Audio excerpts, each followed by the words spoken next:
Nakago na. Ayan. Good evening. Nako, alas 7 na. Nalinta ko ng 1 hour. Yes, o yun.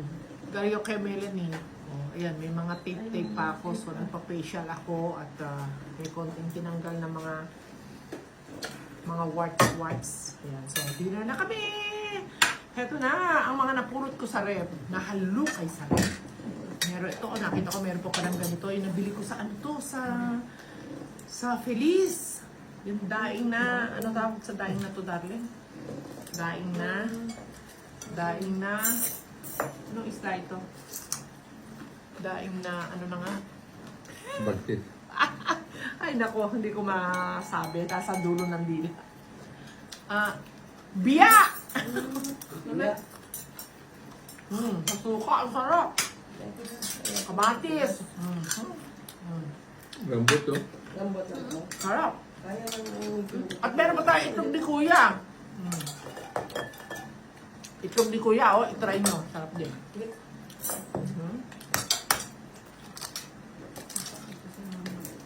Mabango ang itlog ni Kuya. Mabango nga. Ayan.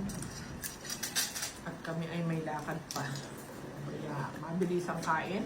Mabilis ang preparation. Yan. Ito mo ng agaw pa. Sarap.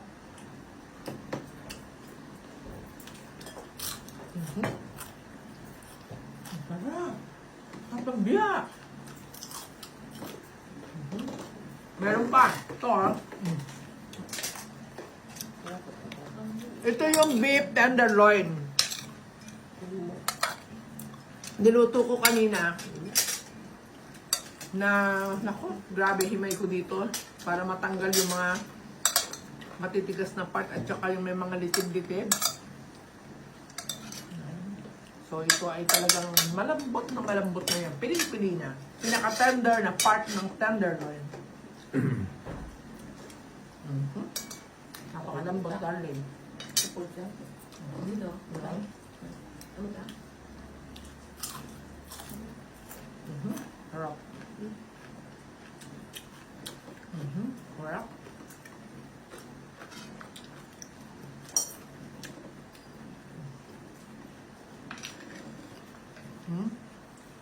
Napaka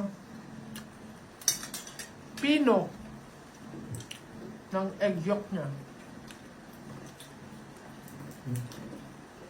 Ha? Ay, nang agaw pa.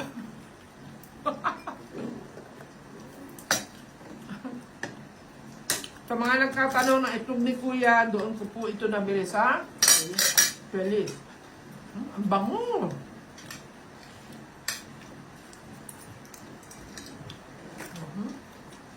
Lambot, oh. Ang lambot ng baka, sulit. Yay! Ha? Next time, papakita ko sa inyo. Hindi ko na naman napakita kung paano ko tinatabas at paano ko i-slice yung baka. Next time. Mamadali na kasi ito kanina. Matigas naman ito, puno niya. Rock. Ano pa? Puno. Para hindi ka mga agaw. Harap.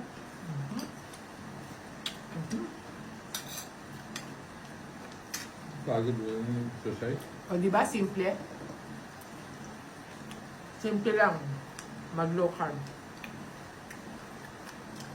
Sabi ko nga, siguro doon yung may nilalagay kayo sa rep para may madudukot kayo. So, ibig sabihin, hindi na tayo mag-aalala ng kakainin natin pag nagutom tayo. Meron na tayong kahit papano, kung ano yung igagayak ng nando na, luto na, iinitin na lang. O kaya, ano mo, mix and match nga eh. Yan. Tulad dito, yung baka. Pagtingin ko sa rep, ano ba meron dito? Ano ba meron dito? Ganun ako eh. Tingnan ko nga, ano ba meron dito? Ay, ito gusto ko. Yung baka. Ano pwede i-partner dyan? Sabi ni Sidekick, kamatis. O yun, sold. Yan lang at kamatis. Pwede na. Sabi ko, ay, meron pa dito itlog ng, ano, ni Kuya. Nagdagdag, kalkal pa ako. Ay, may daing pa pala dito. Yan. Yan, niluto din. So, ganun. Talagang maglalagay kayo. Eh, ano nga makakakalkal nyo kung hindi kayo maglalagay, ba? Ito pa, darling, nakalimutan ko. Wala na pala akong alamang. Talaga ka naman. Oo. So, bukas papabili ko ng alamang kay utak. Hindi pwedeng mawawalan ako stock no kasi napakasarap. Gawin mo parang kanin ang alamang, napakasarap. Lalo na kung papartneran mo pa ng matamis na ampalaya. Ay, nako. Sob na ako doon. Ang lambot ng baka.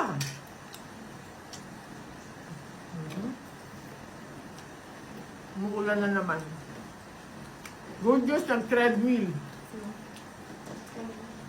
Start na siya, treadmill. So bukas, schedule ko naman na ako magta-treadmill at magbubuhat ako bukas. Kanina kasi Zumba. Ang ginagawa ko, alternate na ngayon. Zumba ako today, bukas, treadmill at buhat-buhat ako. The next day, Wednesday, Zumba na naman ako. Thursday, treadmill at buhat-buhat. Gagawin na natin consistent yan. Mahirap nang humina ang katawan.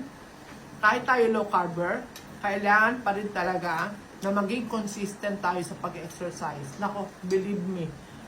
Alam nyo, manghihina at saka feeling mo para kang lalata, nalalambot, ang hihina, yung mga joints mo, yung mahirap. Kaya dapat talaga consistent.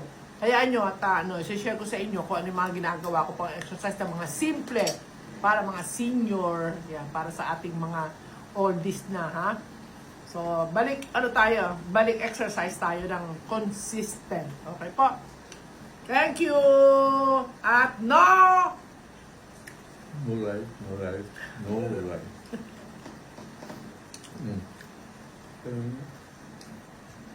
Mga agaw ng itlog. Wala na naman itlog ko dito, kinuha pala. Sa'yo. Para, kamatis at itlog.